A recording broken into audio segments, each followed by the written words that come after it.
తెలంగాణ ప్రభుత్వం సమగ్ర కుటుంబ సర్వేను చేపట్టింది.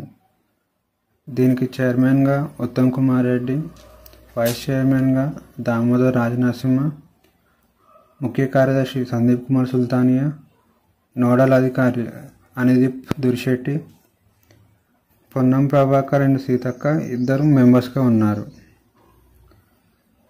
సర్వే చేయడానికి 103,000 మంది సిబ్బందిని ఏర్పాటు చేశారు. నివేదిక వివరాలు. తెలంగాణలో 1.15 కోట్ల కుటుంబాలు ఉన్నాయి. అయితే 1.12 కోట్ల కుటుంబాలు మాత్రమే సర్వేలో పాల్గొన్నాయి.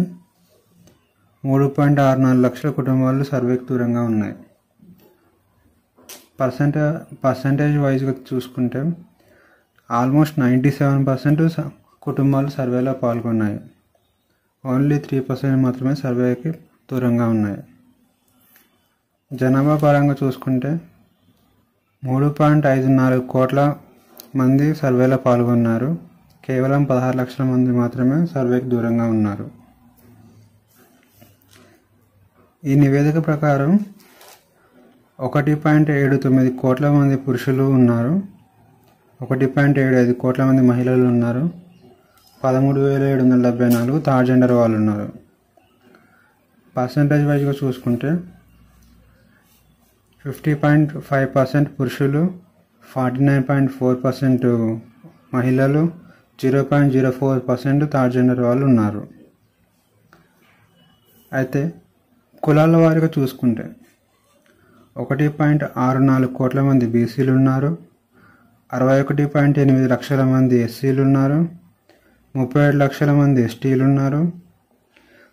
47.2 లక్షల మంది ఓసీలు, 35.7 లక్షల మంది ముస్లిం బీసీలు, 8.8 లక్షల మంది ముస్లిం ఓసీలు ఉన్నారు.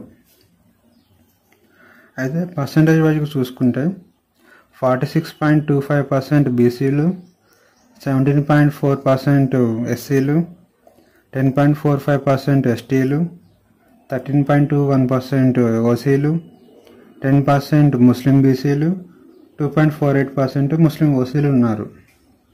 అయితే మొత్తం బీసీలు అనగా బీసీలు, ముస్లింలోని బీసీలు ఇద్దరు కలిపి 2 కోట్ల మంది ఉన్నారు.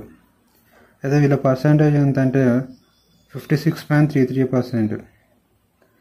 ఓన్లీ బీసీలు 46.25%, మొత్తం బీసీలు 56.33% ఉన్నారు.